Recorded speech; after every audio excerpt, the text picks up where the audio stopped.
প্রত্যেকটা মুসলমানের মাথায় রাখতে হবে এদেশ স্বাধীন হয়েছিল 47-এ ভৌগোলিক অবস্থানের কারণে নয়, ঋতুর কারণে নয়, ভাষার কারণে নয়। এদেশ স্বাধীন হয়েছিল কিসের ভিত্তিতে? ধর্মের ভিত্তিতে।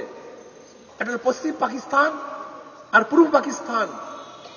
এই পশ্চিম এবং পাকিস্তান, পূর্ব পাকিস্তানের সংখ্যাগরিষ্ঠ মুসলমান হওয়ার কারণে ভারত থেকে ধর্মের কারণেই একমাত্র আমরা পৃথক হয়েছিলাম। আজকে আমাদের বাচ্চারা জানি না আমরা কিভাবে নির্যাতিত হয়েছিলাম, কত মা বিধবা হয়েছিল, কত সন্তান আহত হয়েছিল, কত বাচ্চা এতিম হয়েছিল, আমরা অনেকেই জানি না।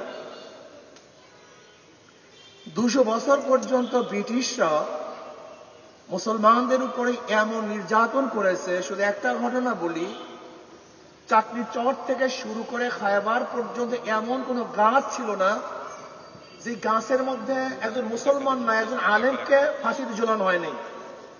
এখন মনে করেন কি পরিমাণে আলেমকে হত্যা করা হয়েছে। 80,000 আলেমকে শুধু হত্যা করছে, 80,000 আলেমদেরকে। এই বাংলার মধ্যে 80,000 মাদ্রাসাকে ধ্বংস করা হয়েছিল। দিল্লির মধ্যে 1,000 মাদ্রাসাকে বুলডোজার দিয়ে নিশ্চিহ্ন করা হয়েছিল। কিন্তু তারপরে কিন্তু তারা কলেমা ছাড়ে নাই, দিনের দাওয়াত ভুলে নাই, ইসলাম ছেড়ে বেঈমান হয় নাই। আবার মুসলমানদের নেতৃত্বের মাধ্যমে আন্দোলনের ভিত্তিতেই 1857 ঈসাই সালে আজাদী আন্দোলন সেফাই বিপ্লবের প্রথম নেতৃত্ব প্রদান করেন হাজী ইমদাদুল্লাহ মহাজী মক্কি রহমতুল্লাহ আলাইহি, রশিদ আহমদ গঙ্গুই রহমতুল্লাহ আলাইহি, জাফর থানেশ্বর রহমতুল্লাহ আলাইহি, কাসেম নাদ রহমতুল্লাহ আলাইহি।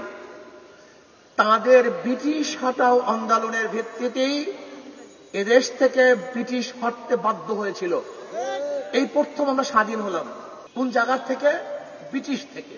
এই প্রথম স্বাধীনতার পরে দেখলাম যে সংখ্যাগরিষ্ঠ হিন্দুরা মুসলমানদের অধিকার প্রতিষ্ঠা করতে পারছে না। আবারও আমরা চিন্তা করলাম যে ভিন্ন একটা দেশের দরকার, ভূখণ্ডের দরকার, যেখানে মুসলমানরা থাকবে, মুসলমানের অধিকার প্রতিষ্ঠিত হবে, মুসলমানরা কথা বলতে পারবে, ইবাদত করতে পারবে। আমরা আবার আন্দোলন শুরু করলাম, পাকিস্তান পাকিস্তান পাকিস্তান পাকিস্তান জিন্দাবাদ। এই পাকিস্তানের জন্য আন্দোলন কে করেছে? একমাত্র মুসলমান, অন্য কেউ না, অন্য কেউ না। এদেশ 47-এ স্বাধীন হয়েছিল ধর্মের ভিত্তিতে, অন্য কোনো ভিত্তিতে নয়। এটা মাথার মধ্যে প্রত্যেকটা মুসলমানের রাখতে হবে। প্রত্যেকটা মুসলমানের মাথায় রাখতে হবে এদেশ স্বাধীন হয়েছিল 47-এ ভৌগোলিক অবস্থানের কারণে নয়, ঋতুর কারণে নয়, ভাষার কারণে নয়। এদেশ স্বাধীন হয়েছিল কিসের ভিত্তিতে? ধর্মের ভিত্তিতে। আমরা সংখ্যাগরিষ্ঠ মুসলমান, এই ভিত্তিতেই পাকিস্তান নামে একটা দেশ পেয়েছিলাম, যার দুইটা অংশ, একটা পশ্চিম পাকিস্তান আর পূর্ব পাকিস্তান।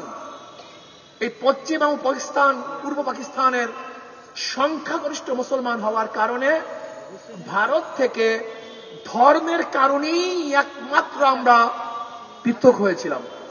এটা মনে রাখতে হবে। দেশ কাদের দেশ?